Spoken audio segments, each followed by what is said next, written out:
Welcome to another episode of the Forward Culture Podcast, soccer podcast for us, by us, talk about intersection of black culture and soccer. Got your boy here, Greggo here. I am joined, I am enveloped in the Cultureverse because we are introducing new members. Some people you've seen before on the show, some people that you haven't, but it's still a good day. Of course, we are still rolling through the days of summer, and joining me this week are former guests on the show, all-time OG, AO, Oak City, 919 stand-up, Eboni Christmas. What's good, girl? What up, good sir? I'm pretty good. How about yourself? Hey, I can't call it. It's trying to stay cool out here in the streets because, damn it, it's hot. Shit. So hot. And speaking of hotness, reporting down live from the 305, coming on FTC for the first time, representing a new podcast that has joined the 2 Cents Cultureverse. Dreaming of Freedom is a podcast that is dedicated to Black Herons, Inner Miami. How do I pronounce your last name? I want to get it right once. It's Urrutia. Urrutia. Okay. Urrutia. We got Cali Urrutia. Like I said, you know how we do nicknames on here. So this is the King of Cali himself, Cali Urrutia. I was watching like Biker Boys the other day, right? Like I haven't seen that shit like so long. Now it's like, of course, they talk about all the King of Cali. I was like, yeah, that's it. We got it. So yeah, what's good, man? Good, man. I'm excited to be the King of Cali, even though I'm on the East Coast, and and you're right, it's absolutely scorching down here. It's about 103 degrees. Dude, yeah. I got homies out in Vegas right now, and like yesterday they were like the heat, the temperature was like 130. Whoa. That's ridiculous. You can't exist in that. That's like nothing about that impressive. even makes sense. Nothing about that makes sense. And like I guess I'll take my 97 degrees here in Atlanta because there's just no way. I don't care if they say it's the humidity. Nah, I want the dry heat. I don't want the moist heat. I don't want none of that. Like that's just way too much. Dry heat. What? Yeah, and we got the heat coupled with the humidity here, so it's like you walk outside, you're covered in sweat. There's mosquitoes all over you. Listen, hair gets frizzy. It's a nightmare, man. Listen, of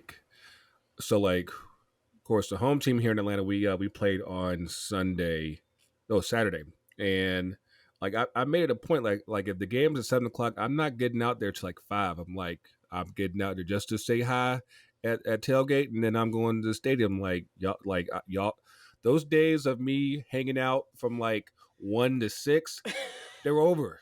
They're done. Nah, that's a young man's game. I can't do that. Like no, like you gotta play the long game here because not gonna lie, my life. I went that hard this weekend at my tailgate, but it was for a good cause. So, what's a good cause? So tell us about it. Eboni needed to get drunk after a long week at work. That was the cause. We'll take that. But yeah, like we've been rolling on this like bi-weekly schedule the past during the whole summer.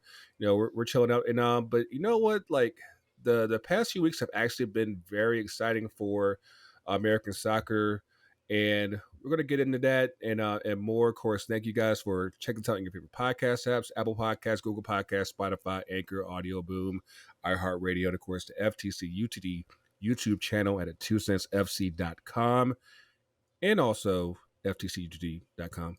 But yeah, it's been a very interesting couple weeks since we last were with you guys.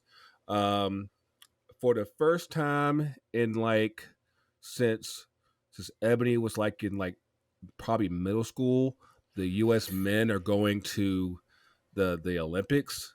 They're going to the. Yeah, it was in 8th grade. Oh, got it. Ooh. And yeah, like so they're going to the Olympics. They're going to the U20 World Cup.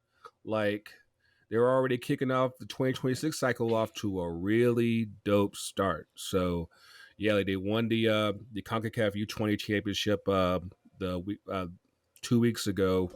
And yeah, thanks for looking up. Were y'all able to catch any of that? I caught a little bit of it. Obviously I was watching. A lot of these were happening over each other, so it was like Mm-hmm. pick and choose. So I was choosing to watch the women. That was happening like at the same. It was starting at the same time that the qualifying was ending for the men, Mm-hmm. um, and it was cool. Like we've had a lot of local U.S. talent that played and played well. They Like balled out yeah, like they were smoking folks, smoking them, and Yeah, I was able to see a little bit. I made sure to make it a priority because Noah Allen, Inter Miami player, local, born and bred down here in Weston. He was on the team, so it was really cool to see that and see his excitement. 'Cause that kid's a baller, man. But I too was kind of flipping back and forth between that and the women's team, and then watching when I can because I have a 10-month-old daughter that's just starting how to use her legs. So my TV time's a little limited these days. So I really have to prioritize it. but no, like I think that I know. I was joking around like back then.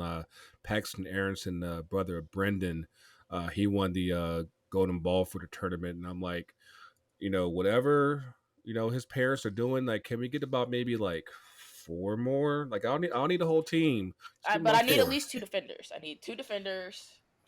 Can we get like a center back and like another midfielder or something Listen, like that? And get going. Like, well, if that's the case, just go ahead and bring them down to Atlanta. Just do that for me, please. Because Wait, yeah, we trying to elevate. We trying to hey, elevate their game. hey, right now. He won the Golden Boot and then went and did that to DC, like with Philly. So Listen, like the man's hot right now, so like it's a good time to be in Arizona, like because Big Bro Brendan just sealed his move a few weeks back to Leeds. Of course, we're going to go into a little bit later with Tyler Adams is also going over to Leeds, but yeah, it's been really exciting, and of course, one thing that came out of that tournament that's really been kind of snowballed into something that's been even bigger now. So with the U.S. going to the Olympics is also the Dominican Republic. Noticing that there's no Mexico, so no Mexico for the Olympics. After that, of course, we can fast forward. The women at this point have failed to qualify for the Women's World Cup. Of course, they still have, I think, like one other opportunity to qualify. Is that correct?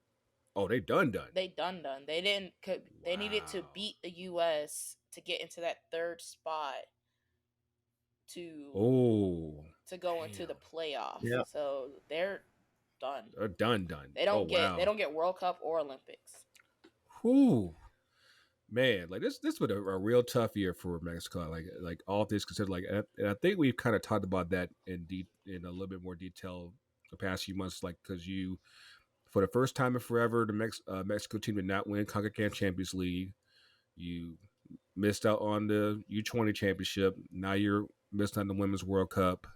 Like, things are, not in a good space. And then, like, literally right before we just started recording, there was a breaking news announcement that pretty much everybody in the Mexico Federation sporting department is gone.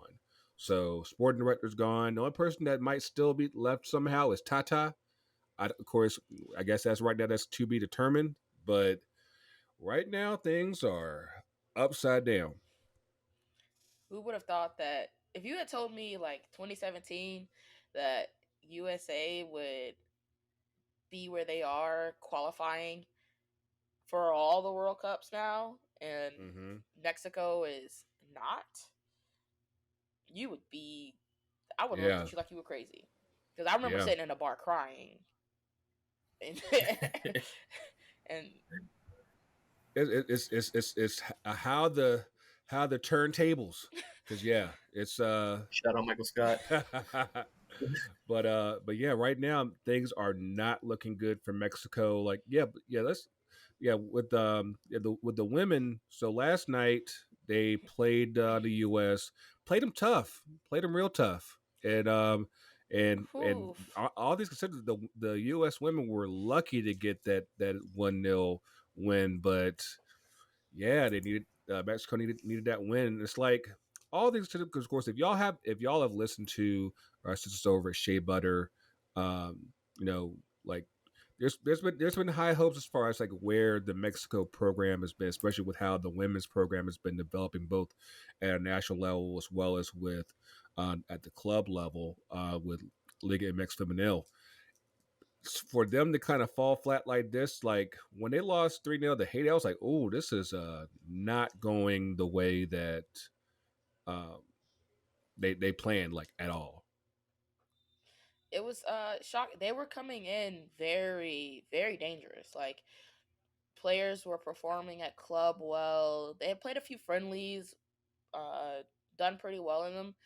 Um, and there was a lot of expectations for them to challenge the U.S. for that top spot in Group A, and to see them just not perform well at all, to get no points in three I mean, games is shocking. Like mhm. you played into Jamaica's hand really well. Haiti was just like, we're going to counterattack. That's pretty much as we don't have the manpower to push you forward. Then they just kind of lost it. And then they played the USA well, really, like you said. That's a familiar foe that they've kind of always played tougher. The crowd was with them that time. It was a bigger crowd than all the other games, Hmm. but it still was just like felt like it was too much all at once for them to take anyone down or even battle to a complete 90 minutes. Yeah, you can tell like Yeah. right. Go ahead, Kelly. Oh, sorry. Yeah, like you kind of took the words right out of my mouth. It's absolutely shocking, especially considering, uh, I think how quickly like things changed in Mexico. Like like Greggo just mentioned, whole federation kind of getting cleaned out, and then I was fully expecting, especially the women, to qualify, and just to see kind of that fall, like the Haiti game, like some of those were like weren't even didn't even seem competitive, you know. And then they always play the U.S. tough, but man, just to see that from the women's and men's team, especially considering how recently they've been good, it's pretty shocking to see kind of where they fell to now. Yeah, Like you mentioned, I mean, like if you would have told me 2-3 years ago that Mexico wasn't going to qualify for anything, I would have laughed in your face. yeah. I mean, and like it even like with how the senior team with for Mexico for the men, like people don't People people people forgot they tied 1-1 at home. yeah. And they Mhm. finished second, and they were still ready. Like, hey, we don't want Tata. We can't stand Tata. He got to go. And I'm like, they still automatically qualified. They finished above us, and they're like, nah, this ain't good enough, Chief. Like this ain't working here. And like right now, that just like the general space right now, I think within Mexican soccer is probably, I don't want to say it's at an all time low, but I can't imagine it being much lower than this because again, like you've seen both at club level and at the national team level, like it's a lot of struggle going on right now, and you know there could be a lot of things that you could point to as far as like what's causing all this, but all I can see is like you're about to go into, of course you got Qatar at the end of the year. You're going to go into 2026 where you're going to be co-hosting, and quite possibly likely 2027 as well for the Women's World Cup. Like That's a right co-host now, too, right? more than likely, yes, from what I've been hearing, that it'll probably be like be us in Mexico, but Canada won't be hosting. But at least that's the early word that I'm hearing so far. Yeah. But but yeah, like you're going into basically a huge cycle where you want to see your program on a good foot, and this ain't it. But so yeah, like that's something to, especially with that bit of breaking news. That's things are going wild right now. But let's pivot real quick to the women, to the U.S. women real quick, because as it stands right now, they are um, on their way to the semifinals later on this week against Costa Rica. We talked about the warm up friendlies during the last episode, and of course the group stage. All in all, have been successful, but it seems like something still ain't curling quite right with what the way things are looking, but it's like the results are there.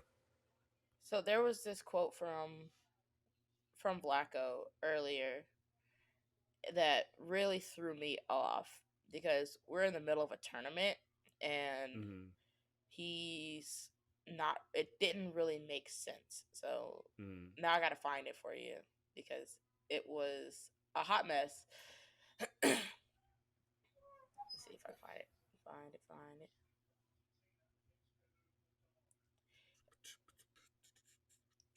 Vlaco from Steph Yang from the Athletic. Vlaco Mm-hmm. after USA versus Mexico. If you ask me if we're ready to go into a competitive World Cup tomorrow, we're probably not ready for it. But are we going to be ready in a year? Absolutely. Sir, you are in a qualifying tournament for the World Cup. How the hell are you not ready for a World Cup right now? Yeah. This You is not the know, time to be tinker in your friendlies. These aren't friendlies. Like but you that's the thing, because I was debating with Sky on this actually earlier today, and I feel like we're in this weird space, and for on a multitude of levels. Um, Not only with the Christian Press situation, you're also dealing with a lot of aging talent that, at least in my opinion, if it was up to me, I would be like, this is your last tournament right here, and we need to go ahead and move on and get ready for this World Cup. Because yeah, like, because you're relying on players that at their age, is it a guarantee that by next year are they still going to be at this form? Because like you saw what happened in the Olympics, like just the Carly on her own. I'm like, do you want that repeat and with more people? And and that's something where I'm like, there's enough options now to where you can move on. You can move on from Rapinoe. You could probably at least afford to move Becky Sauerbrunn to the bench and have her lead from there. Like Kelly O'Hara, bye. Oof. but but like this is because of this, all the internal politics that are going on right now with the women's national team. It's like taking that spot away. It's like it comes with so much baggage. So it's like they just don't do anything, and it's like you're hindering what this team could be, you know, and add to how dynamic it could be by just saying like, hey, we just rather just not do anything. And Vlatko is, just, I think for a lot of people have become very disappointed with him as far as just like how we're playing and who we're playing, and it's like it's almost like it's above him. It's above him. So I think something to consider too with the women's national team. Um, we saw the peak of performance for them when we were kind of dominant is still very close to the rear view, right? Like we remember how dominant they've been in World Cups, Olympics, all that stuff. And also, it's important to note that they haven't conceded a goal in 1, 2, 3, 4 in yeah, 6 games. They're still playing really well at a really high level, but there needs to be a plan of action for some of the older players, and it's tough because it's like how do you approach a Megan Rapinoe and what she's meant to the club? How do you approach Becky and what she's meant to the club? And even like how much more of Alex Morgan's peak are we going to see? How much more of you know like what's the pipeline looking behind it? I think there's great young talent, plenty of it, plenty of it. but Yeah, some of them that it's tough to kind of move on from the women who kind of got us to glory before. So I can see where the how it's definitely like kind of trying to balance the scale a little bit. But I think the women are still performing pretty well. They're still performing at a pretty high level. The one that I was able to see top to bottom recently was their game against Jamaica, and like I don't remember the ball going into like coming into our half. Like it was just it was dominant, So we'll see how they approach it, but I think we're like kind of staring like this last really dominant window, like this era of players before we have to really move on to the next era. what you got, Ebony? I mean, make no mistake. Like, I'm happy that they qualified. Like, there's nothing wrong with like qualifying, and sometimes you need those gritty wins to do it. So like that U.S. Mm-hmm. that Mexico game was definitely like that gritty, like we're just gonna run at you because we're out of ideas type thing. Mm-hmm. But that's how it's been feeling for like a lot of these recent games is we're out of ideas. So instead of a team playing, we have 11 really good players playing together. It's like it's The talent's carrying right. us. It like Right. the talent is carrying us, not the cohesion. Because you don't really Yeah. need cohesion to when four teams make it, you just have to survive in advance. Yeah. Yeah. So 4 out of 8 teams make the World Cup out of these 8, out of this tournament. And then you really only have to the semifinal means nothing really um, if you win it. Because Right. but if you don't, now you gotta go into this playoff and blah blah blah. Okay, cool. I think is that correct for the Olympics? Do we get 2 spots for Yes. that? Yes. We get 2. Yeah. So Hmm. you not the semis, then the final. The final Mm-hmm. doesn't matter once you win the semis Right. because you're in. Yeah. You're into the Olympics. So you're already in the World Cup and you're already in the Olympics before you even get to the final. That's just for bragging rights. Yeah. So It, it, it, it's a it's just not adding up properly. Like the right. way, like you said, like this is that last era for those veterans to get their chance before we start bringing in this new talent. But do you do like Greggo? You say do it for this tournament, but most are going to say do it for the World Cup. No. But there are far better teams that are much younger than us that are just getting better by the day, that Right. are adding in some world class players that are just dominating in the Euros right now or playing in AFCON right now, and Mm-hmm. they're getting minutes. They're not playing like They don't have time to like try to like get like 5 more games out of Rapino. I'm like, yeah, dog, like at some point you have to move on, and, and I think that what's been happening the past couple cycles is that we'll will fall short in the Olympics, but then we'll make it up by the World Cup, and then that means you win the World Cup, you get the victory tour, and you sell more jerseys, and it's like, okay, like we can't get rid of them because they're making us money, and it's like, and then you just basically just kick the can a little further along the street and everything, just hoping that you can drain just a little bit more, hoping that um, they'll just figure things out, by the next World Cup. And I'm like, one, you're you're kind of riding that lightning bolt when you do that because again, like you're Becky Sauerman's 37, Rapinoe's I think 36, and it's like, do you really want to, gamble on the fact that they'll still be informed? Of course, in like in Rapinoe's case, like she's hardly playing with the rain anyway, so it's like, yeah, like you're just hoping that, yeah, is she still in shape? Okay, let's see how this works. And like we got too many hungry women behind them saying like, hey, it's our turn. Like we can't wait until like we're 31 to finally get a shot. So yeah. like nothing about that makes sense. Like this is I think what U.S. Soccer needs to do is put a game in Seattle. Let that be Rapinoe's last stance.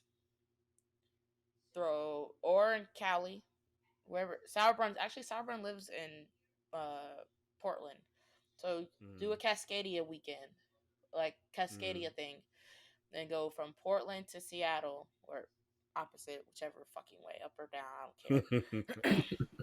And that is their testimonial games right there. Or is Yeah, Becky from Virginia? If Becky's from she Virginia, she they're is she? I know she grew up in she spent some time in Richmond. I have to go back and look it up real quick, Guess but I'm what? They're like, playing in DC coming up in yeah, September. Yeah. There you go. And let that be their final acts of faith. Pino, you have a medal. You have a presidential medal of fucking freedom, whatever the fuck it was Yes. called. You have one of Yes. those. You have a couple World Cups. You've got an Olympic gold.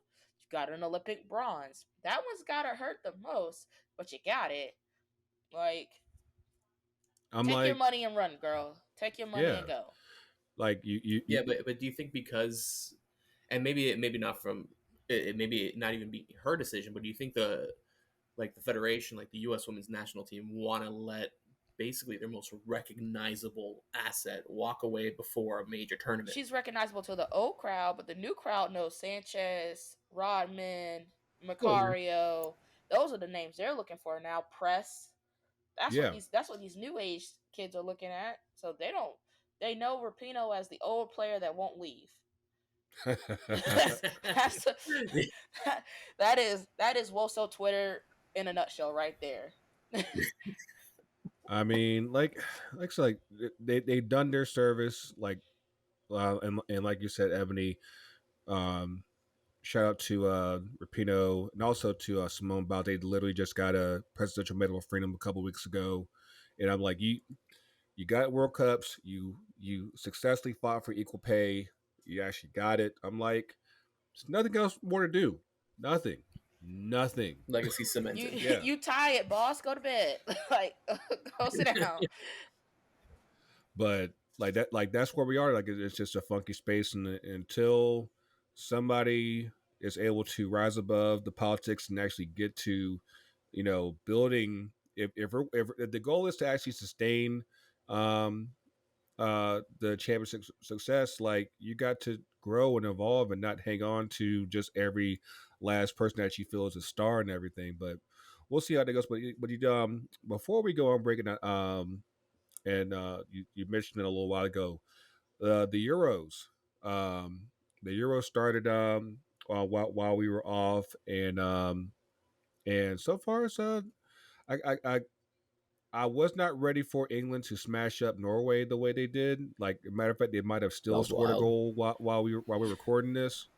Smacking them 8-0. I did not see that come because like Norway's still good, right? Yeah. Yeah. I feel like they at least had like an outside shot of doing something. I'm like, you get beat down like that, it's like, nah, you ain't doing nothing this year. I'm just concerned about all the people that are gonna your call England disrespectful. Like they scored 8. They didn't know when to stop. I know, right? I mean, My thing with anybody that is drinking any if you don't tea want to score eight, then let them after score eight. celebrating the goal? Yeah. Exactly. Exactly. If you didn't want them to celebrate, you should have stopped them from scoring. Run it up. That's right. But yeah, I know like they've looked good. Francis looked good. Um, I feel like I want to say Germany looked pretty good as well. Like, The Germany and Spain game the other day was awesome. yeah, and Yeah. who's been setting out for y'all? I haven't watched any of it because I work during So the you day. you live So like I ain't on Europe you're time yet. So I, all I saw was the group chat lighting up because England scored. England yeah, scored. Oh, they scored again? Oh, they scored again. Wait a minute. yeah, There was a lot. yeah. Like, of course, thanks to Sky Sills, I'm pretty sure you're probably like at least 10 different chats right now. So yeah, it is what it is. So But ever since I've joined the Cultureverse, my chat game has gone Is it has your crazy. GIF levels gone up? Like I find them so Yeah, quick hey, yeah, now. hey, yeah. Quick to save them now. listen, you mess around with me, I will have your GIF game on point. You have no idea, but yeah, like I'm pulling for France because I feel like because I like it. I don't know if it's like cause I remember watching the Euros from 4 years ago from 2018, I believe when the Netherlands won. I'm like, has the Euros always been this white? Yes. Okay, because it's like it's jarring when you notice it, Mm. and it's like, oh wow, like even like with England, I'm like I think like everybody's just beige and tan, so it's kind of weird. But like yeah, I know at least from what I've been able to see so far. Yeah, like I'm hoping that France decides to not to be like their club self and not like the national team self and actually make it past the quarterfinals. So, um, I think they'll be okay.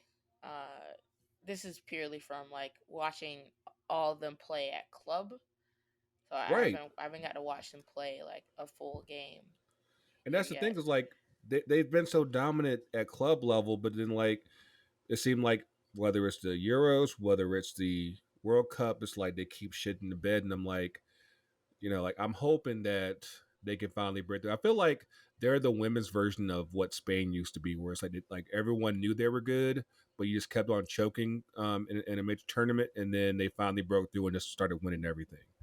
So like that part's been just like I'd like to see them kind of get over the hump and do something, but yeah, it's hopefully you guys are watching, and of course, if you do have BNTV, make sure you check out the women's AFCON as well, because yeah, that's been pretty dope as well, um, and whatnot. But yeah, on the flip side, we're going to pivot real quick and talk about. See, I got my DC United shirt because things are happening in the capital, so we're gonna see The what's highs and happening with. lows of DC United. Oh It's my! been what a week, what a week. So we will get on their new head coach, the blowout, um, more transfer stuff going on, and a word from our friends at the Cultureverse. But stick with us, and we'll be right back.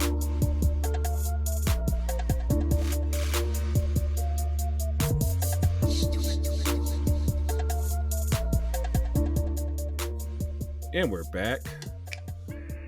Yes, yes, yes. Now somehow, some way, it is rivalry week in MLS. I don't Where? like so apparently down here in Atlanta, Austin is our rival. I don't know how this actually worked. That historic rivalry between Yeah. that historic first meeting between Atlanta and Austin, Yes. and the Uh, biggest rivalry in the South of Nashville versus Charlotte. I mean, No, I'm sure somewhere there is a rivalry between Nashville and Charlotte. Of course, it's never been developed in any other sport. Because the Panthers and the Titans, they're in different conferences and divisions. So, and the Predators and the Hurricanes, no. no. Uh, The yeah, Hurricanes are also in Raleigh, not Charlotte. Yeah. yeah, So exactly. So, like, how that managed to work. I mean, like, we're all fighting for the Southern Championship, so hopefully, we'll see what happens there. But all I can tell you, at least as far as down here in Atlanta, I'm just glad that nobody got injured, because that seems to be our thing lately. y'all are cursed, man. Dude, like, It's Yeah. so like in the middle of while we were away, another person went down. Emerson Hyman went down. He just slipped on the artificial turf off the pitch and still got hurt, and he's out for 4 to 6 weeks. I'm like, and then we signed another winger as if we need more attacking help. I'm like, dude, like, are y'all reading the room right No now? defense, just vibes. Let's go. All vibes, all they're of gonna it. have they're gonna have season ticket holders playing center back soon, man. Don't you worry. Hey, I got Coach Tony ready. I'm like this is just something right now that I cannot explain. Of course, everyone down here has been upset and frustrated after losing 3-0 to Austin. Even Joseph Martinez went into it after the game as far as just the effort that's being put in. Of course, I'm gonna just say I'm gonna give a little bit of tea out here. Like, like how when you have a boo friend and they accuse you of cheating, and even though it's really them that's cheating, I'm gonna say that might be the case here. That's just the word on the street. Y'all take it for what it is. So, but yeah, like Oh. right Is now, it? go ahead. Sorry, isn't Joseph in a contract year now too? Next year is his contract year, so there. And of Oof. course, he talked about it after the game. It's like, this could be his last year. Honestly, I could see that being his last year. Like honestly, I could have seen when he was beefing with Heinz last year. I could have seen it. I could have seen last year I don't being the last year. see. I don't think it was his last year. Last year when he was beefing with the coach, because I don't think anybody believed in their coach. So they were looking for a reason, and the Yeah, captain Yeah. and the captain not liking him and making it a him or me thing, that made it easy. So I mean, because like last year, like it was tough because granted we didn't have nearly as many injuries as we have now, but like we went through long stretches where we didn't have Joseph, we didn't have Barco, so like at that point, of course, we didn't have nearly the attacking weapons that we have now. So it's like without those two, the attack was shit. And like now you're at a point where now you have more than enough attacking options, and but like the defense is gone to crap, and what's left is basically a bunch of inexperienced kids, and it's like granted you can cook with them, you can try to develop them, but it's like you still need some type of like leadership presence around them to be like hey, don't do that. Like you said, see that movie just did, don't do that next time. So like that's where we are, and it's frustrating because obviously we've seen the like a lot of the buzz that was always there with Atlanta.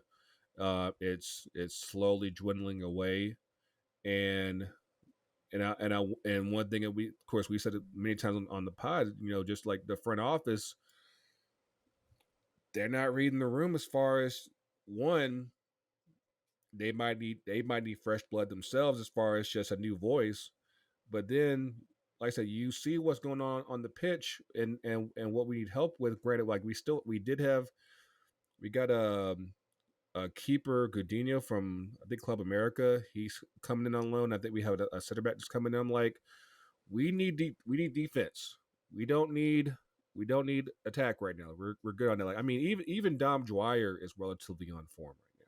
So like that's like attack isn't a problem. Dom What Dwyer was being informed is just hilarious to me. you know what we Timing. we actually had a real interesting conversation in the Cultureverse chat a couple days ago about that because, of course, for those of y'all that might have been living under a rock, he used to be married to City LaRue, who is now a Angel City striker, um, and like I feel like we were talking about like how them moving on from each other helped their professional lives because they're both in better spaces and better forms since they split. You know, sometimes like like marriage just ain't for you, or at least not for that couple, and you gotta move on to flourish. And they flourished since that split. So, of course, I'm still mad because technically, Sid is ours. She was drafted by the beat, and she never got to play because WSL folded. I'm like, yo, bring her back here. Nah, she retiring in Angel retiring with Angel City. I guess she likes the beaches too much. I don't know.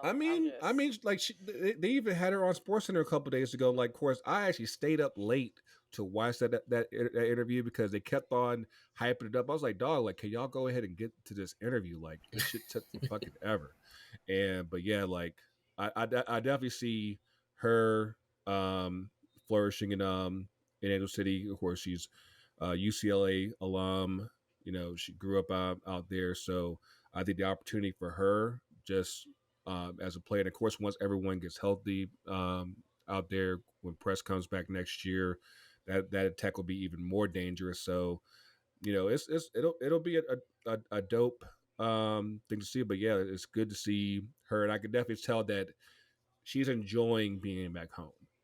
I could definitely tell that just in just the posts that have been coming out, everything that's been coming since then, like this is definitely a better situation, especially from where things were going in Orlando. So yeah, but And you hear about some of the stuff that was coming out of Orlando and everything that she experienced. That was wild. So I'm glad she kind of found her peace in Angel City, at least from my perspective and from what I've seen, it seems to have a good club culture, which is probably really important for her at this point now too. absolutely, Yeah, So absolutely.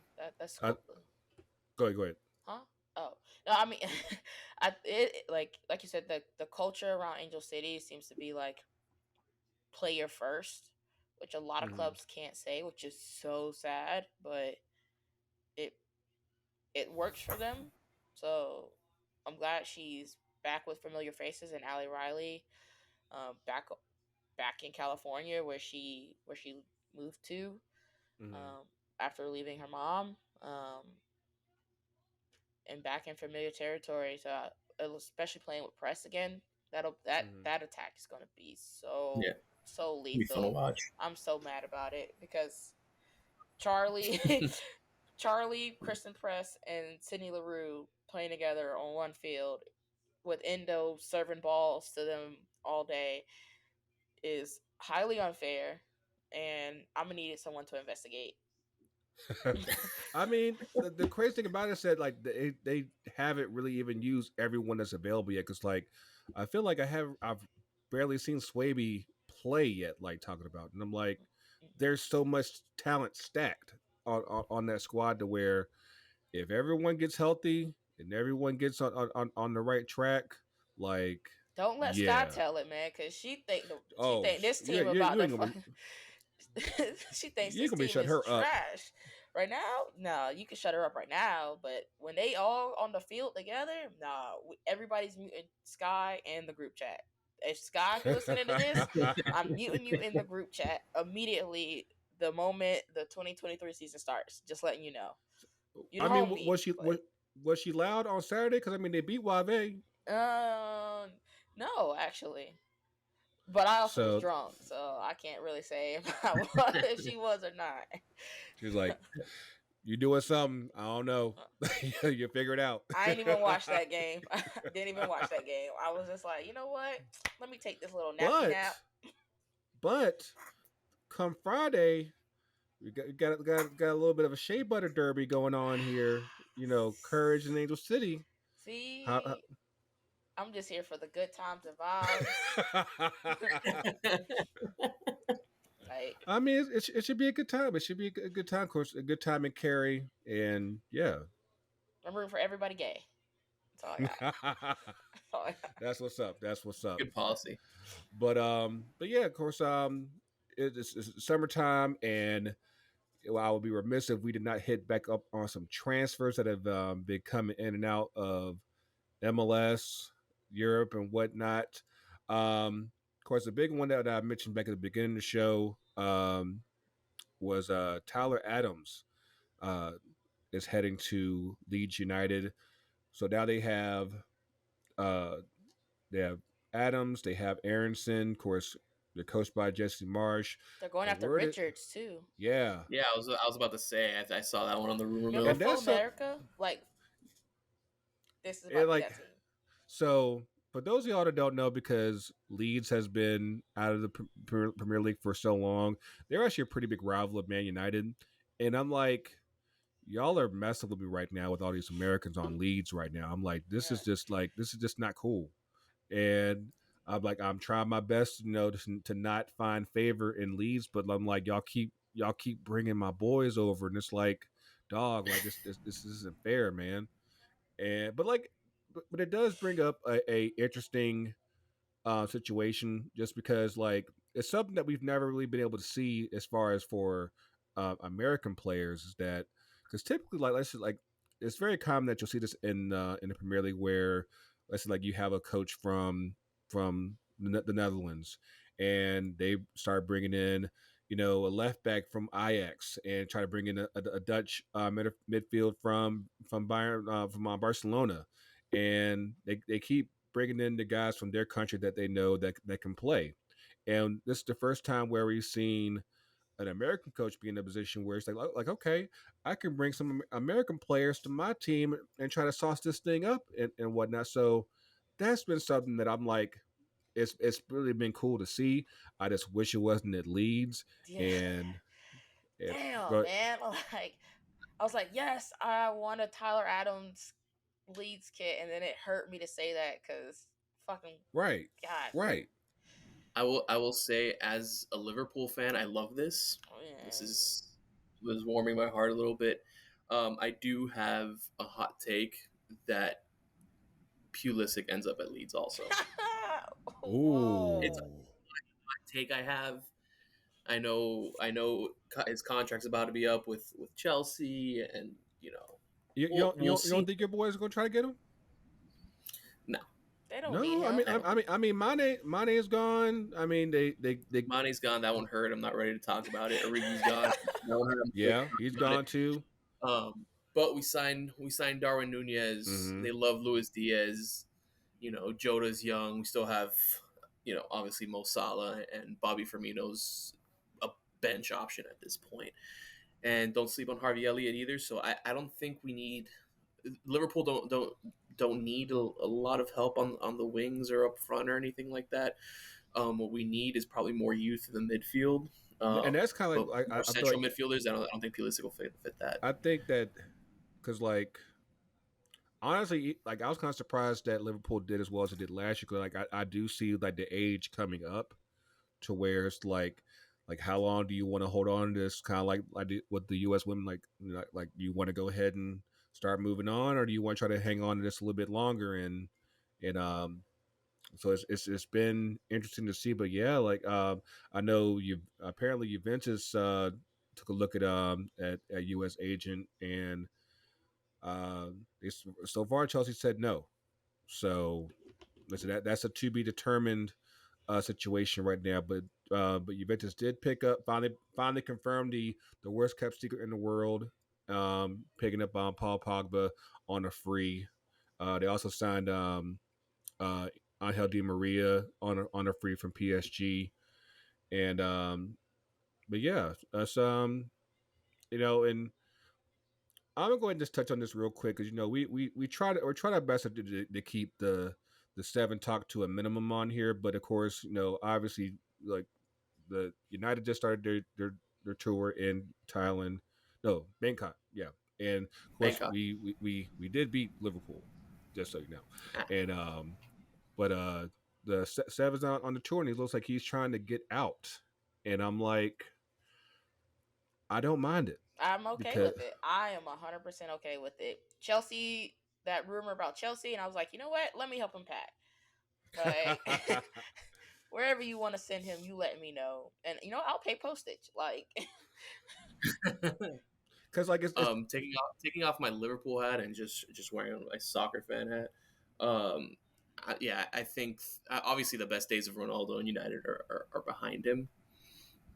I don't see why.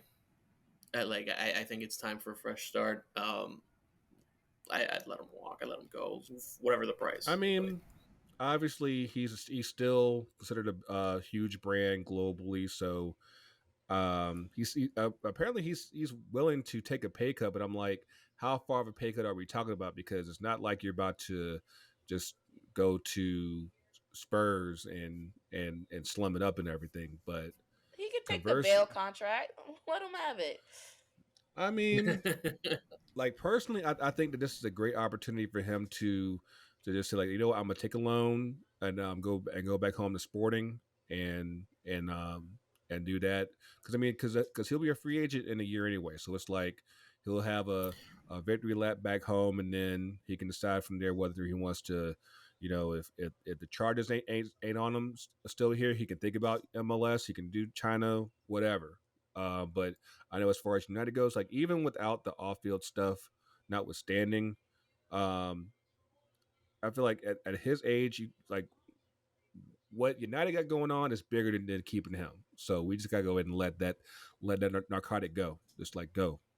But and I do think too that United's in a position that they need some pretty serious roster reform too, oh yeah, because Oh yeah, based on what I've read, and of course I'm not involved in heavily in United Twitter or anything like that, but I have some close friends that are United fans. That the culture within the locker room is apparently really bad. yeah, Maybe Ten Hag comes in and changes it up, but I always thought even before the whole. When Ronaldo was leaving Juventus before he signed with United and the whole fiasco with City, which I'll put my life on was a smokescreen all along. oh, But it I thought absolutely he was gonna was. That was the best. That was the best rumor they ever put out. I loved it, but I always thought he was gonna go back to Sporting and kind of retire at home because he's not running like he used to. Like he's still very good. He's yeah. Like, I obviously mean, he can finish all day one of the best long. players of all time, but I thought he was gonna go back to Portugal. Yeah. I think that just like for what everybody else does on the team, having him there, having him on the pitch, kind of um, it's It was always a threat, but it was never credible. yeah, If and that makes sense. it diminishes what everybody else can do because you having to account for him for so much. And I'm like, yeah, like it's probably just better off just moving on and letting that ride. And you know, like I said, there's only a few teams that can really afford him. There's only a few teams that, given his loyalties, I'm like, would you really go there? I mean, like you said, like City was never really an option. Like I'm honestly surprised that Chelsea's even thinking about it, but at the same time, who else can really afford it? And that's where I'm like, I think that the best case scenario would be a loan um, to a place that he knows that he has love for, and that be Sporting. So, I said we'll see how that goes and whatnot. One last thing, because I not I'm a reborn fan of DC United and everything. So is it your You fault know for the loss? I wasn't there. I wasn't on that train yet. I Oh. wasn't on that train yet. That wasn't on me. That wasn't on me. Like what happened on Friday. Like that was pre Greggo. So like I've been on a 6 year hiatus from DC United, but like all of a sudden like now Waz is back. I'm very shocked that he would come back given how he left, because it seemed like the him being stateside was causing some friction back home, and he's like, I got to go back to England. But apparently things have worked out to where Wayne Rooney is now the new head coach of DC United. Can we even really expect anything here right now? Because DC is honestly a mess. Nah, they just let him go for vibes at this point.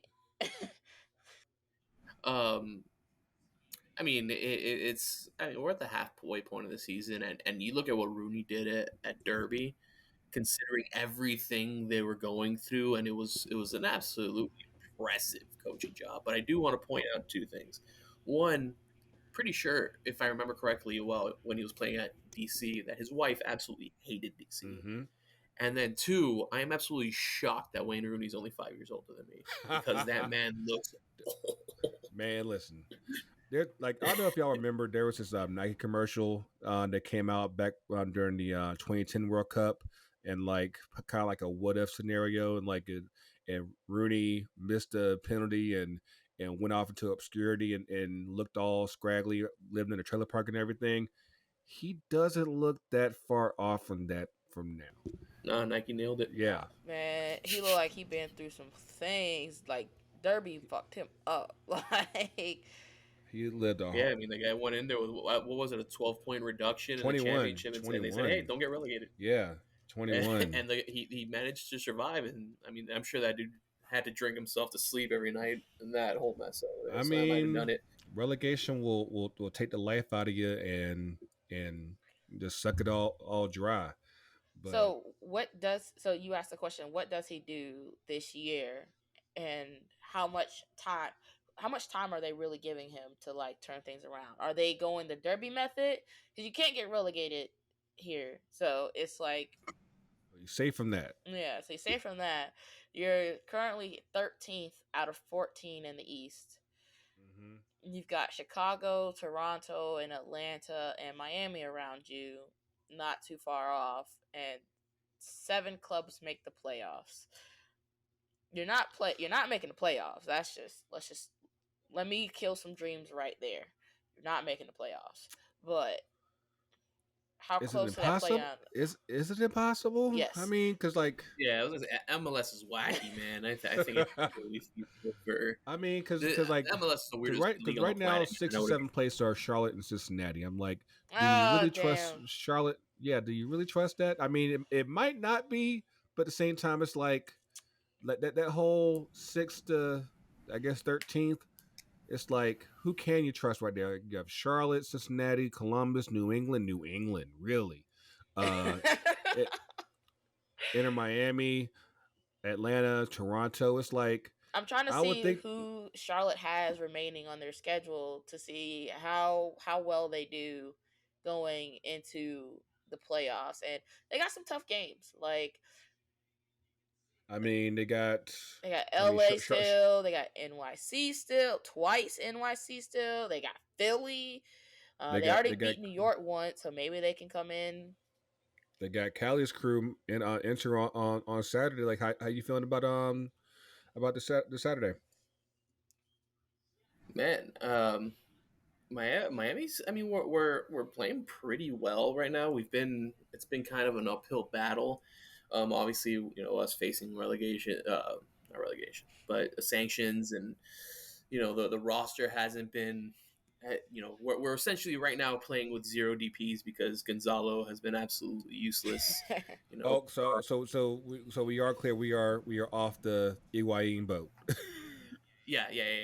If you ask most Miami fans, that's the case. Um, the team's playing well. I'm pretty confident. We got Philly tomorrow at home, and then we turn around real quick and play Charlotte at home this weekend. Mhm. So we played Philly pretty well last time out. We drew them over there with Drake Calendar literally just dragged us into a point. Um, and then Charlotte, we'll see, man. I think we're playing well. We're a little beat up, but hopefully we can get Pozuelo and Corentin Jean playing in quick order and get back into it. But I think I'm at home we're pretty good. Okay, okay. So And of course, well, again, y'all, we got Ebony Navidad and the King of Cali on the show. Of course, they are now members of the Two Cents Cultureverse. Of course, many of you know Ebony from American Outlaws, Oak City Supporters, with the Courage in the past, but she's also part of another podcast called Walking 90. That's joined the Cultureverse. Tell us about that show. Walking 90. It started with Yogi. He just hit us up and was like, I want to do these cool walking 90-second clips with players and coaches as, quick interviews, and it kind of expanded from there, and it just kind of blew up, and we became like really one of the only League One podcasts covering USL League One. So when we got the opportunity to join the Cultureverse, it was like a no brainer. The vision is there, and we see ourselves. We don't take ourselves too seriously, but we definitely come with facts when we air it out. So me, Kyle, and Yogi, it's every other week live stream, and then we try to do a Twitter Spaces on the off week if we can. Then we just added Chip from Omaha and Brandon from Greenville. Brandon's been providing some like really cool stats for us, and Chip's bringing that extra voice. Who's been here in the game for a little bit since for Omaha, and uh, I'm the new one, so this is my second year in the league, and those guys are the OGs. So just trying to bring new perspectives from everywhere we can, and it's been fun. It's been cool.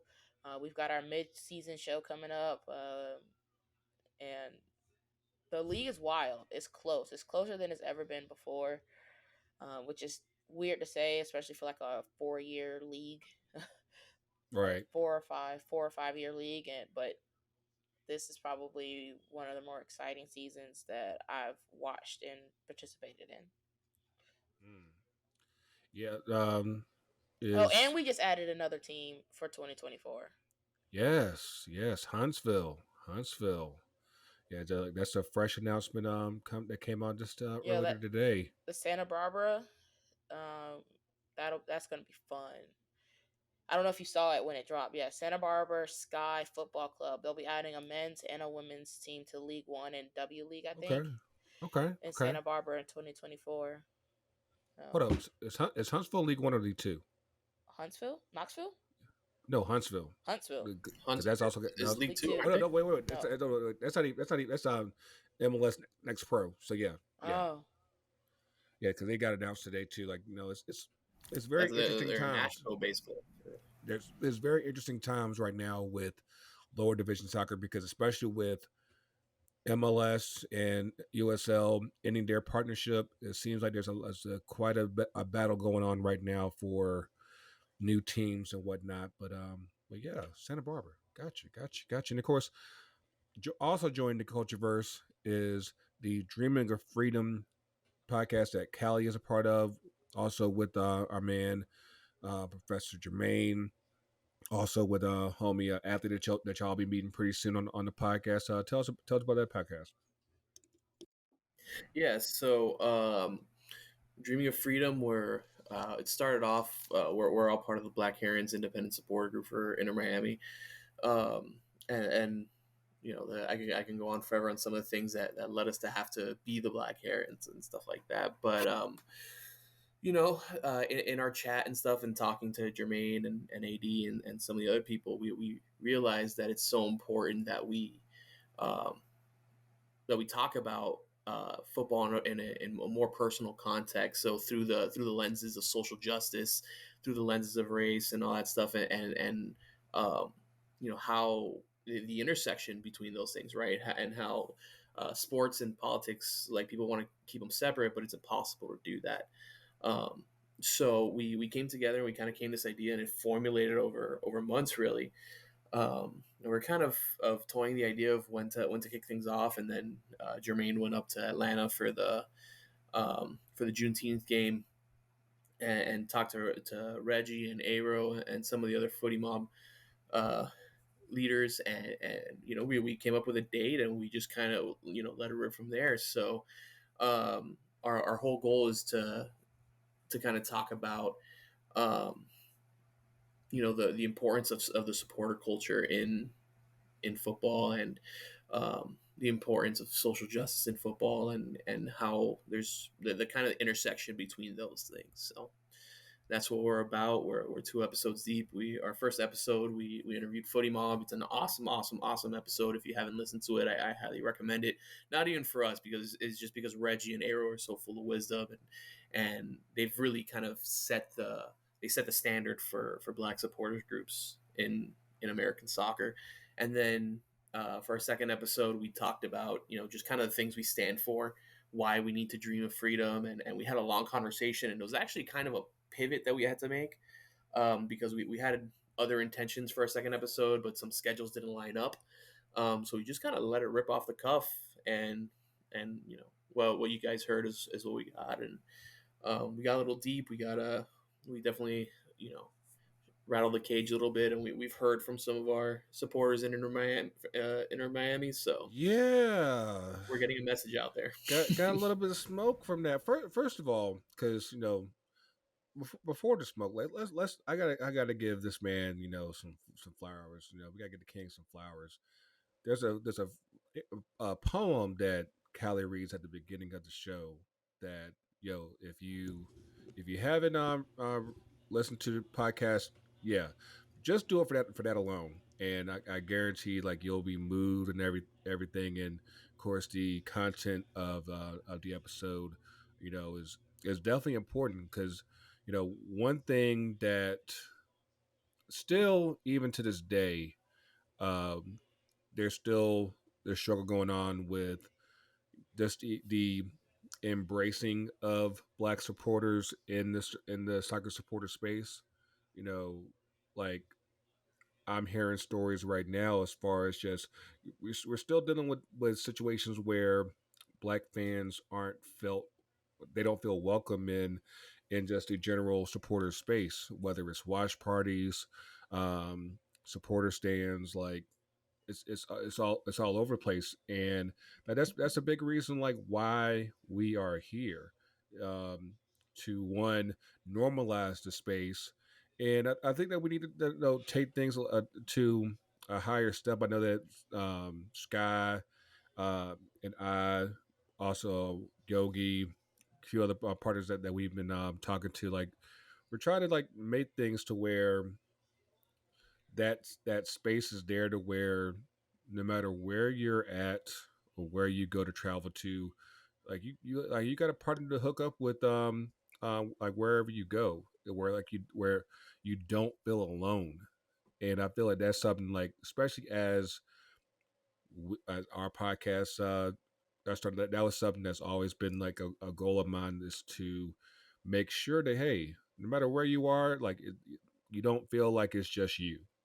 And like what I have here in Atlanta is clearly the anomaly, but but we don't want this to be the case forever. Like, we want to make sure that that diversity is embraced, whether it's Miami, Cary, DC, LA, Seattle, wherever. And that's something, it takes work, and it's obviously, it gets frustrating at times, but it's something that's necessary to the overall goal and missions of all the podcasts that we do. And but yeah, yeah, it's it's funny, like, when I think about Miami, because like what y'all are dealing with right now is kind of like, and I think I told this in the chat. This is the prime reason why Miami is way too tailor made for having multiple teams. I'm like, because just imagining all of Miami supporting one team and get all the different cultures in Miami all behind one team. I'm like, the only team down there that can manage that is the Hurricanes. That's about it. Everybody else, good luck. Yeah. We have a unique situation being in Miami, right? I mentioned it in our last episode that Miami is probably one of the most diverse cities on the planet. Yep. You know, we draw so much of our population from Latin American countries, from the Caribbean, you know, what Western Europe and stuff like that. Like it's all a culmination of so many different Right. cultures. And when Inter Miami started, we always I think everyone understood that there was going to be a heavy catering towards Latin Americans because, you know, here in Miami, the, you know, Latinx community is the majority, you know, so it's unique in that regard. But and Jermaine mentioned it in our podcast, how there's so many, you know, Haitian, Jamaican, Trinidadian, you know, fans from and from other places in the Caribbean and from other places on the planet that want to find a space at the club, you know, and to see how um, I don't know if I want to say I'm still trying to decide if the club is either blissfully unaware or completely ignorant, but both Probably the are second. reprehensible. Yeah. Yeah, both are, and to me, both are reprehensible, right? That they were like the only team that didn't mention Black History Month. They're the only team that didn't have a Juneteenth post. They didn't even do the obligatory like Martin Luther King Day post, like, you know, the picture with a quote and stuff like that. Mhm. Um, and then it's funny because you know, someone I'm close to at the club, when they posted they tweeted about the auction because they're auctioning off the Juneteenth jerseys. They said, "Oh, you know, bid for your Juneteenth jerseys here." And one of the leaders of one of the SGZs said, "Oh man, they finally said the J word." So, you know, it's it's tough, and because there seems to be a blatant disregard for Black supporters and even honestly just non-Hispanic supporters.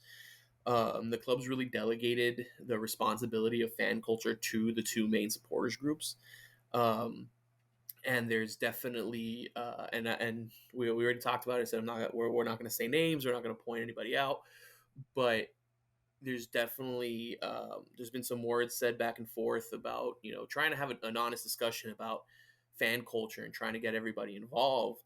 But there's heavy gatekeeping going on, and some of the words said to me personally were, you know, you need to earn a seat at the table. You know, you need to you need to put in the effort. You need to put in the work to have a say. Like, we're not trying to have a say. We're just trying to make this for everybody, you know. And we, like you say, to earn a seat at the table, we say fuck a table. Like, there shouldn't be a table. Like, this should be a place. Like, we're La Familia. Like, we're and something that we decide, you know, that we kind of came to is that we're trying to build bridges between all the fans, and they're just putting up barricades. Right. And instead of, and a point that I made, and I'll try and wrap it up with this because I can go on forever about this.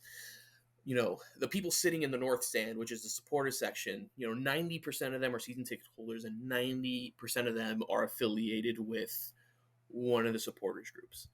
So the people you need to cater to aren't the people standing next to you. They're not the people standing behind or in front of the drums or playing the trumpets or anything. Everyone there is already bought into the culture. Everyone's there, and even us, like as a Black Herons, and even me as like I speak Spanish, and our chants can be lengthy, they can be wordy, they can be tough. So I can imagine how difficult they are for an English speaking supporter. But regardless, all of us in the North Stand, we're there. We're part of the culture. We're part of the chants. If we don't know the words, we'll still scream. We'll clap, whatever. The people you need to cater to are the people sitting in the East and West stand, or the people sitting in the South stand, the people that are watching on TV that are trying to find a place in the club. Mm-hmm. And by making it so that just a small section of the population, just a small section of people that attend can be a part of this culture, you're really limiting what this club can grow to, and you're really limiting what the supporter section can look like. Mm-hmm. Because the way I see it, if someone's in a stance for the first game and they hear a chant or something that they can join along to, now they find a place at the club. When the club is supportive of you know Black initiatives or LGBTQ initiatives and like that, people find their place in the club that way. And between some of the supporters groups and the club, I think there's been just I feel like they're just trying to cater to what's easy instead of being inclusive towards everybody. It's tough, and but like, and I'm going to get into it now, but just like with everything that happened a couple weeks ago with the decision to overturn Roe v. Wade, and just the the stark silence from a lot of clubs as far as you know not speaking out either for or against. I'm like, say something. And I think for a lot of supporters, regardless of what team that you follow, it's it's been a real watershed moment as far as just like what exactly does your club stand for, and just how exactly like they embrace you and whatever community that you represent on top of the supporter community. But To you got to go so ahead.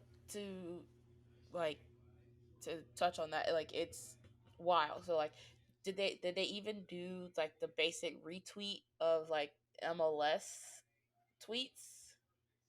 No, No, okay. So no, there's blatant. It's the only political statement that the club has ever made publicly was when the whole SOS Cuba Patria y Vida uh, trend was going on, when everything was happening in Cuba. And of course our main owners, the Mas brothers, they are Cubans from Miami. So that's the only stance they've taken. Aside from that, they really haven't taken And any initiatives, aside from the Memorial Day, Veterans Day, 4th of July, like, and then whatever league initiatives, but they've never taken a stance, or they've never voiced their support for anyone hmm. ever. so just like in Miami, I feel like that's a MLS problem Oh overall, yeah, right? absolutely. Like, cause you didn't see any teams outside of like the teams that are affiliated with NWSL clubs, and then Sounders, and then Hmm. like two other clubs maybe. Yeah, Um, None of them really put anything out for like the overturning of Roe v. Wade, and none of them, um, like a lot of them put out Juneteenth tweets, but they didn't do anything for Juneteenth, and a lot of them put out those Pride tops, but didn't donate the money to like a local LGBT like organization. Or we did though. you guys did? Okay. Like I wanted a Sounders one, but I didn't see where the money was going. And then it took MLS like 3 tweets to finally tell us that they were giving it to like You Can Play and Athlete Ally, but it wasn't even all proceeds. It was like a small one. And I'm like, well, what is that doing for your local community? And then same thing with the Juneteenth tops. Like none of that money went back to anything worth, like, within the community for like black organizations or anything. I'm very fortunate that my teams, so NCFC, Courage, and Sounders, put out statements, and they were quick about it. They were very pointed in their statement of these are their rights, and we are against anyone who doesn't agree with that. And for some reason, those statements are so hard for a lot of these teams to put out, and I don't get it. And the fact that especially I considering like the stance that they have taken, like I said, like like being in support of Pride, and you know, like there's you it's the pick and choosing that it's just, right, and it's like, leave those it's women's. Someone said it earlier. I can't remember who it was, but they were like, if you're not gonna put a statement out about Roe v. Wade, leave that Women's Day tweet in the drafts. yeah, Just just throw it out. it's it's and I think a lot of clubs are scared to take a stance on anything because they're afraid of how certain fans might react. But my position has always been that silence sides with the Yep. oppressor. So by saying nothing, you're not you're hurting women. I'm talking specifically of the Roe v. Wade overturning. By not saying anything, you're specifically hurting women that are affected by that. yeah, You're specifically hurting people who can, give birth by just remaining silent. and And it's the same thing with like not saying anything about LGBTQ or Juneteenth or Black History Month. Like silence is violence. Like if you don't take a stance and oppose it, you're actively contributing to the oppression of the group of people that's meant to be oppressed in that moment. and even like the ones, some of the teams that have, like the one that actually stuck out to me was Indy 11, um, and like they made a statement that basically just said like, because we have a women's team, we're in support of this. I'm like, It's like the it shouldn't because matter. It shouldn't matter. it's like I too have daughters, so now I understand Right, what all right, this right. means. I'm like, that makes no sense. Like it, and then it's the changing of the fan code of conduct from Indy, and now, and it's like you're making something political, which is a basic human right, and it's like that line, people are just clouding, like it's just so fuzzy, and I'm like, that these shouldn't be issues that you have a statement like to stand up against, because it's not anything wrong you're saying. It's we're mixing human rights with politics when they shouldn't be. But now, but because we've done that, now it goes back to dreaming of freedom, whereas they don't say keep. They're not saying keep politics out of it. They're saying keep black politics out of it. And every time you throw these human rights into politics, the people that are most affected are going to be the people of color and minorities, and that is the group they don't give a fuck about. Like, we've seen that already all over this league, and it's And, just, it compounds. Like, all of these things are just snowballing, and it's going to get to a point where we're going to get to 2026 and the stands are going to not represent the USA. yeah, and And it'd be unfortunate. and that is, to kind of bring it all back, that is where, like, this culture, this bigger idea of 2 cents comes in, because the more that we infiltrate these front offices and these groups, and we say, hey, if you want to be seen on the biggest stage and you want that type of growth and name, I guess, I'm trying to figure out a better word, you're Mm. gonna have to start paying attention to these smaller cities, these inner cities. You're gonna have to try to break into Detroit. You're gonna I know they don't want you, but you gotta get to their level and go, what do you need?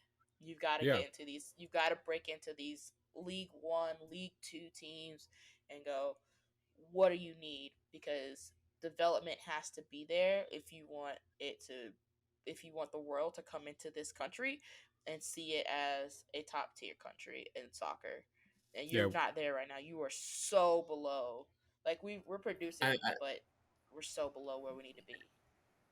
Yeah, I'm really glad you mentioned that because I've spoken to friends who maybe don't follow soccer as closely and stuff like that, and they're like, why is the U.S. so far behind like Europe and some of these other countries? I'm like, well, in Europe, their best athletes play soccer. In America, our best athletes don't play soccer.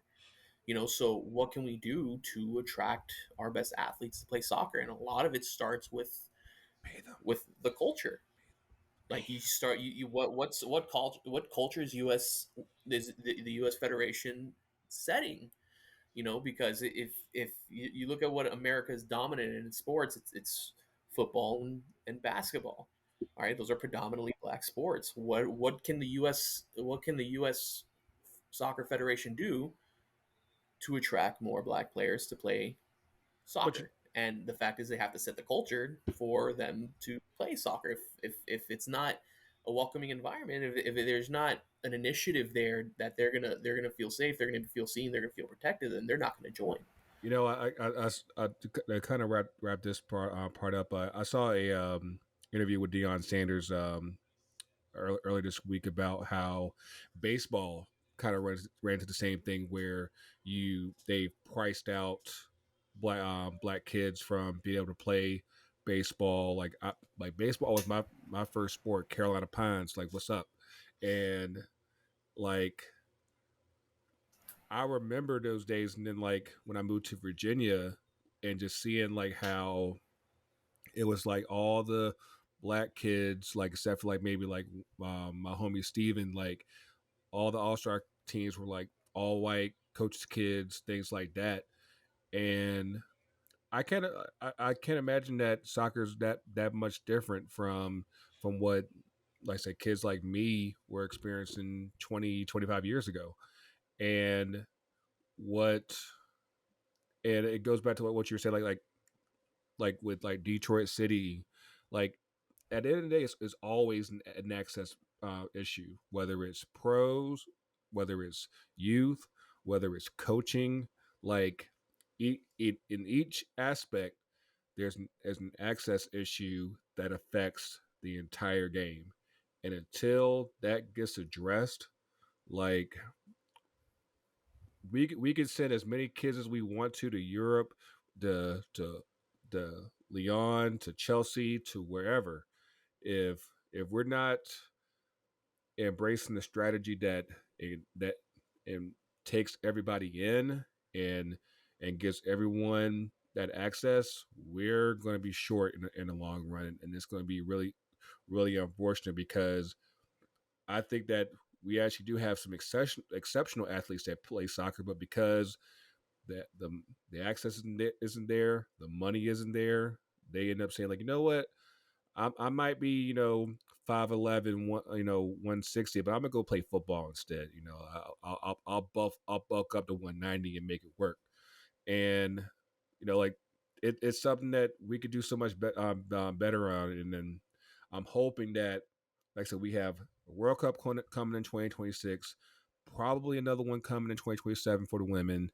Like the spotlight's going to be on us for a minute, and we have an opportunity to actually be better than where we've been. It's like we keep running into gatekeepers in so many ways, trying to keep people out, and it just doesn't make any sense.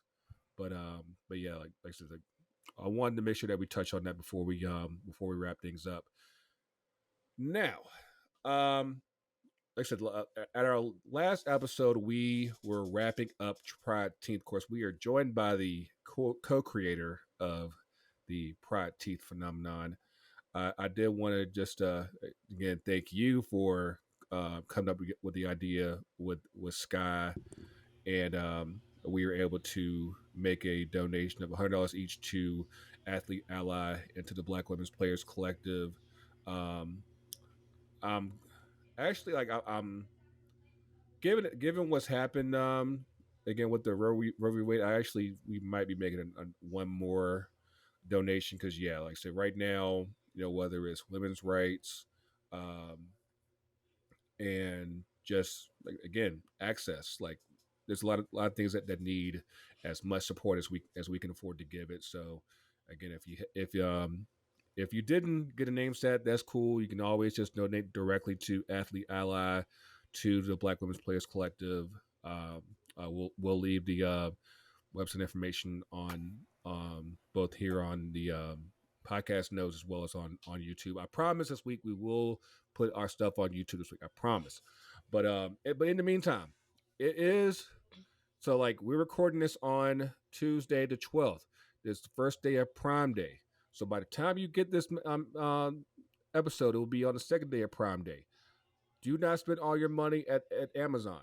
Make sure that you go to ftcutd.myshopify.com. Right now, we are running also a 2-day sale, 15% off on all items with the promo code Amazons. And now, why Amazons? Because in the Black neighborhood, like we do Kroger's, we do Roses, we always add an S on everything for no explainable reason. So yeah, go, like I said, promo code Amazons. Get your name sets right, get your shirts right. Like we actually just re-released our original culture established shirts. Got to do remix to it. Basically, because right now we can do pretty much whatever colors that you want to get funky with. So, like I said, get funky with us. We got you covered. I said these next couple days. So yeah, make sure, like I said, do not spend all your money there. Trust me, I know that dresser looks good. Make sure your jersey looks good for when you go out. We got you covered. So Yo, that jersey is fire. I appreciate you bringing this crazy idea to life. It was hilarious. I'll be wearing it for my Pride game on Friday. It'll be fun. I and just in need you to case you keep got in just case keep in coming up with case you them. got some more, just in case, we got backups ready. We Look got at backups ready. you. See, right now I'm working on a special kit. I'm hoping to have it for Pride as well. I may have to do a jersey switch in the middle of the game if it comes to life. So, but we'll talk. I kind of want to do another crazy idea one. Those are the fun ones where you can make something cool. You can be creative. You can donate to charity, but you still look fly and you still get your bread. So Yeah. But apparently, our homegirl Sky has been getting mass attention out in LA with her Pride Team shirts and everything. So yeah, and I'm sure you've seen Professor since he was lit. I know you've seen that those Black Heron jobs that we did. I said like the whole crew got to get laced up. So I said of course Yep. yeah, I could see like right here on my I got the scarf on the rack now. I'm trying to represent all the groups. I got Featherstone up here.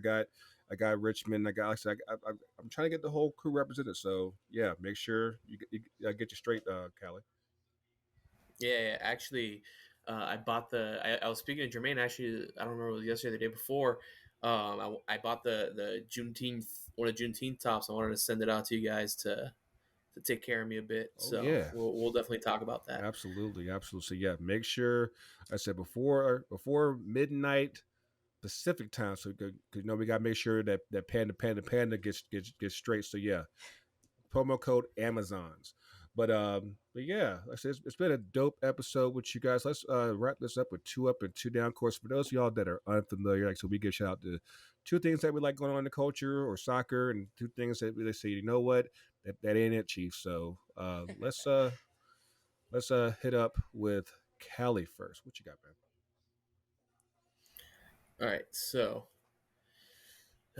you're gonna have to explain Two this things again. that you like. It could be personal, it could be soccer related, it could be culture related, whatever you got. Like I said, you can try to, like I said, don't be too long with it. Just just like whatever you got going on in your heart right now. Two things. All right. So first one, just getting this Dreaming of Freedom podcast off the ground. The reception we've gotten early on has been absolutely incredible. So that's seeing how people are responding to what we're saying, and me admittedly being nervous about it. Throughout it, throughout recording both of them and what the reception will be, it's been incredible, and I'm glad our message is getting out there. Second thing, that's been on my heart. Oof, putting me on the spot here, but really excited that even though they got smacked by United today, I'm really glad Liverpool football is coming back. And the new away shirt is clean, and I promised my wife I would Oh, It's tough. my It's tough. It's oh tough. no, that's clean. I promised my wife I wouldn't buy any jerseys though, so I'm gonna have to. I might end up on the couch for a couple nights, but it'll be worth it. So that's my 2-0. And in case you don't have any downs, like sometimes people just try to keep it positive, say like it's all good. Like, you got any downs? Downs. It talking about it today, it's been something that's on my mind, and especially talking with Jermaine and some of the other Black Areas, like it's really disheartening to see not just Inter Miami but a lot of these clubs just kind of remaining silent about things that I don't think require silence, things that aren't political, just basic human rights, but just people being seen, being respected, being treated with respect and dignity and stuff like that. And kind of seeing that from clubs, and I guess I'll tie it in with my second down. Just kind of seeing where we're at as a country, like we're in a really regressive state, and seeing some of the laws passed down here in Florida, just actively targeting, um, the LGBTQ community, making schools a hostile place, even a more hostile place for students to be in. As a teacher myself, like that, it's a really tough pill for me to swallow. And then just seeing even our governor passing laws that say like, like laws against how loud you can have the music on in your car, like there's some you know I hate to word it this way because it's obviously two different things, but it's almost like modern day black codes, modern day laws just specifically targeted to minorities, LGBTQ, and it's really disheartening to see some of that. So those are my two down right there. Sorry to put Or no, you're overcast over all yeah, you're this. fine. You're fine. I'll jump in for this. So I'm gonna go ahead and get my downs out the way. This past weekend, talked about it earlier with Atlanta and Austin. A lot of protests that were going on before the game in response to the silence from the Atlanta United front office in regards to women's rights and body autonomy and whatnot. But the fascinating thing that I saw out of all that was actually the Austin supporters. So they they released a banner up in their away section that said "Regulate guns, not bodies," and in response to that, because apparently it's a MLS rule, they had been banned for a year from coming to Atlanta games. Now, just to kind of like emphasize the stupidity in that. I don't know if y'all realize this, but Austin is not in the Eastern Conference, so they won't be coming here next year. So they're basically just like, yeah, you're getting banned for a year for a stadium that you're not going to be coming to until 2024 at the earliest, maybe not even until 2025. So good job on that. But I mean, obviously, the silence that's coming from Atlanta United and from the Arthur Black Foundation. It's obviously it's been beyond disappointing. 'Cause I think for a lot of people, they've seen Atlanta United as being that example of teams being able to stand up for what they believe in. And then, of course, you had the situation a couple years back with the Iron Front where they kind of let people down here. But this one's definitely been different as far as just them being silent and just not saying shit. And for a lot of people, like y'all know how supporter life is. A lot of this stuff is unpaid. You're doing it out of love for the team, and you're kind of seeing it feels like the love isn't being returned back, especially if you are a part of if you are a woman or you are part of the LGBTQI community or an ally, and you're like, what in the entire fuck?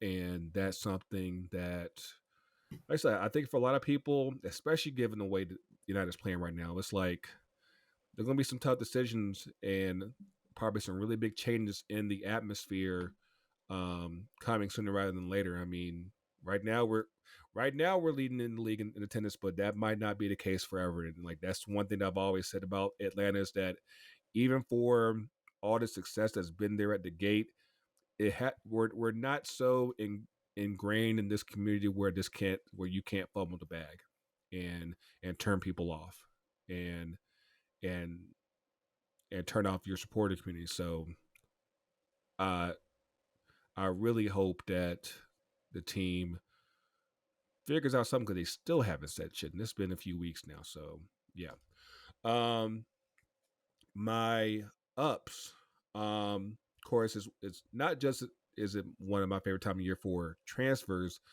It's my favorite time of year because kids are starting to come out for next season, baby. Like I said, you already like I can't front that Liverpool kid is fucking drip. It really What? is. It, Thank you. it is like I it. love it. Yeah, you'll never find me in it, but hey, I can recognize drip when I see it. Also, like it almost kind of came like under the radar. The first few World Cup kits started to come out from Adidas. The Argentina kit came out. Um, the Mexico kit came out, and I want to say, even though they didn't make the World Cup, Colombia also came out. So, like I said, so far so good. I actually really like that pattern that's on the Mexico kit. Like that's actually like really tough.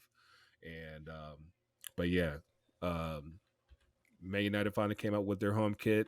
Of course, because of the drama with Seven, it kind of messed up their release because apparently there's a video that's with him, Beckham, and Cantona, and because he wants out, they didn't put out the video. I was like, y'all are just trash right now. But I'm actually looking, I'm actually looking forward to the away kit. From what I've seen, it actually is really hot, so that might be my purchase for this season. But yeah, like right now, like I said it's kids everywhere, and I told you earlier, Cali, like they literally had the last home Miami home kit on sale for like $45 on soccer.com. I was like, yeah, we're copping that real quick. So yeah, Yeah. yeah, if you haven't done so, make sure you hit up your either your local soccer shops or soccer.com or World Soccer Shop because yeah, the hottest is out there. It is, and then also the new Venezia. I saw that too. Liking the long sleeves. We on that. Other than that, oh yeah, it's kind of late by now, but like if you caught the BET awards or the verses with the Marion and Mario, there's something to be said about people who really can sing and people who can't. And they Because can't anymore. yeah, because like I don't know if y'all saw Usher's on Tiny Desk, that's somebody who can sing. What Marion doing, that ain't singing. So yeah, but and then of course last but not least, because something that I've honestly I've been trying to find the words for this for a while now. Brittany Griner. Um, so she finally, of course, the story's been long out by now as far as her being held in Russia for, I think it's been 80s. No, it's been like almost 5 months now, and she just recently pled guilty to the charges of possession of hashish oil. The thing about it that honestly bothers me is that according to Russian law, the amount that she had would only equal to a fine, not 10 years, just a fine. She should have been well released by now, and the fact that because Russia is trying to look all big and bad because they're at war right now, they're trying to be heavy handed right now, and entirely obscene at this point, and hopefully with this guilty plea, she did admit that hey, she had it on her inadvertent. I'm like, as long as she's been out there playing, I'm like, you mean to tell me that y'all just now decided to just be a dick? So yeah, but there's a lot of like sideline conversations like LeBron. I'm like, no, just bring her home, get this shit over with. Yep. This is absolutely ridiculous at this point. But She and it's sad, but she should have been home a long time Ben, ago. like, I'm like, yo, You literally, this is a fine. A fine. Not 6 months, not 10 years, a fine. Pay that like I said, tell her to pay that and let's move on. But like I said, Russia's trying to be big boy Russia, and it's absolutely stupid. I'm like, you can barely handle Ukraine right now, and you're trying to be a dick here. So what the fuck? But yeah, that's all I got. Navi died. Take us home. What you got? My two ups. Like just joining this group of Black creators and innovators. I'm hoping to tap into some really cool things and get started. And I've got a lot of ideas coming. Hoping that can make happen. Starting here local, and you know, hopefully leading to something special in 2026. So that's one of my ups, and another up is just getting to go to games and watch the game that I love. Which leads into one of my downs of this crazy soccer world is ever changing, but the views of some of these groups and some of these people aren't, and it makes it really hard for like people like us to enjoy or represent well in this space. And we always talk about bringing something to the table, like like Callie said, and there shouldn't be a table. It should just be a stand, and we all mesh well. But I think people are starting to realize that it's changing, whether they like it or not. And I'm gonna give you three ups. We ain't going nowhere, and it's about to be a party. So uh, we've got some really cool people joining in a really cool space that you know you Greggo and Elle and Ty, Devin, and everyone is creating, and Sky and Sales from Shea Butter, and it's gonna be insane and it's gonna be fun. And so I'm gonna give you three ups and one down. There you go. Hey, there you go. But yeah, hopefully you guys have enjoyed us this week again. Like I said, we're still on summertime, so we'll be back the week after next. I guess at the end of July, and give y'all what's good at that point. Of course, in between time, you can catch us on the socials to keep the conversation at FTC. You could do it now. You could say that. You could do that now. You can do UTD now. You're part of the team now. My bad. I didn't know. I didn't know where I was supposed to come in. Was I supposed to jump in right there? FCT, Yeah. UTD. I got you. Yeah. I say yeah. Always set you up. FTC. UTD. No. Yes. Yes. Yeah. Yes. Well, we'll work on it next time. Yes. I got you. Yeah. Like when I'm back, when I'm invited in like another year again, we'll get it right. Wow, it won't be that long. I promise you that much. But yes, Instagram, Twitter, Facebook, FTC UTD Pod on TikTok. I promise we will get a video on there one of these days. I know we got it's been a while. Y'all So got a TikTok? like I said, allegedly, but yeah, again, thank you guys for coming on. Again, make sure that you do check out Walkin 90 and Dreaming of Freedom.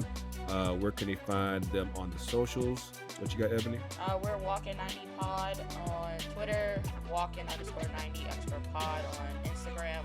I don't TikTok, so unless Kyle's doing that over there, I don't know. That's all he posts his baby pictures and videos, so that's his game. And where can they find Dreaming of Freedom, Cali?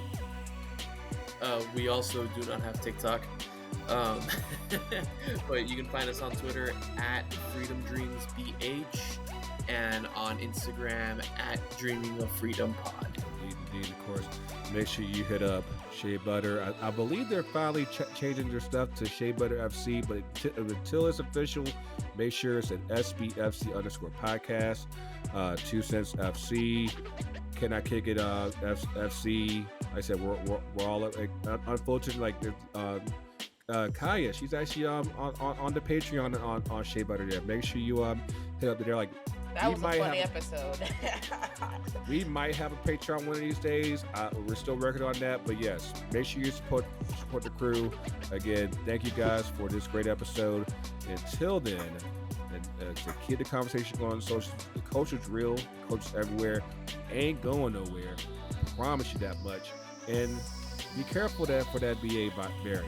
Apparently, they're trying to get us. So yeah, be It's careful out out there. here getting people, and let me tell you, as someone that's working and all that, in the middle of all that, like, stay safe. Yeah, Go get you a yes, do COVID that. test.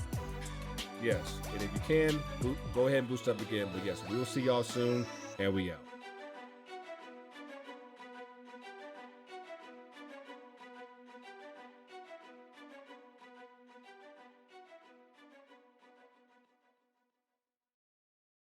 FTC UTD